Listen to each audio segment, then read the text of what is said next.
তাহাজ্জুদ নামাজ কিভাবে আদায় করবেন? রাসূলুল্লাহ সাল্লাল্লাহু আলাইহি ওয়াসাল্লাম বলেছেন, ফরজ নামাজের পর সবচেয়ে উত্তম নামাজ হলো রাতের নামাজ তাহাজ্জুদ। সহিহ মুসলিম।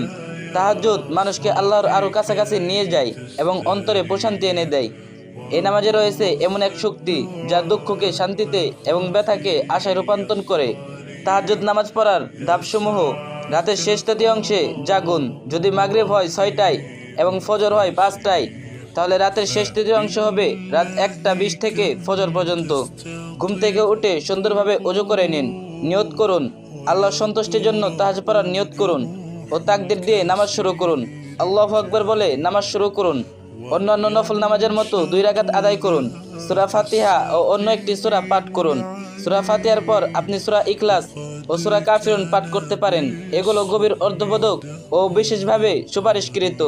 সেজদায় অথবা নামাজ শেষে খালেস অন্তরে দোয়া করুন। আল্লাহর কাছে যা কিছু আপনার মনে আছে, কষ্ট, আশা, ভয়, ভালোবাসা, সব খুলে বলুন। এই সময়টি হলো দোয়া কবুলের সবচেয়ে বরকতময় সময়। সালাম ফিরিয়ে নামাজ শেষ করুন। তাহাজ্জুদের পর বিতর নামাজ আদায় করুন। তাহাজ্জুদের শেষে ১, ৩ বা ৫ রাকাত বিতর নামাজ পড়ার উত্তম সুন্নত। কেন রাতের শেষ অংশে নামাজ পড়বেন? রাসূল সাল্লাল্লাহু আলাইহি ওয়াসাল্লাম বলেছেন, প্রতি রাতে যখন রাতের শেষ তৃতীয়াংশ অবশিষ্ট থাকে, তখন আমাদের রব আল্লাহ নিচের আসমানে অবতরণ করেন এবং বলেন, কে আছো আমাকে ডাকবে, আমি তার ডাকে সাড়া দেব। কে কিছু চাইবে, আমি তাকে দেব। কে ক্ষমা চাইবে, আমি তাকে ক্ষমা করব। সহিহ বুখারী। এই সময় আল্লাহর বান্দা সবচেয়ে কাছে থাকেন। এটি দোয়ার সবচেয়ে শক্তিশালী সময়। যদি আপনি নিয়মিত তাহাজ্জুদ পড়তে না পারেন, ইচ্ছা থাকলে আল্লাহ আপনাকে পুরস্কৃত করবেন।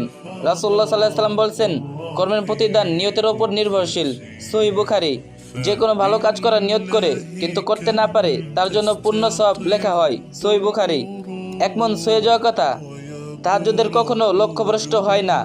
তাহাজ্জুদের দোয়া এমন একটি তীর, যা ইমাম আশরাফি রহমাতুল্লাহ আলাইহি বলেন, তাহাজ্জুদ আপনার সেই বন্ধু হবে যে আপনাকে এমন পরিস্থিতি পার করাবে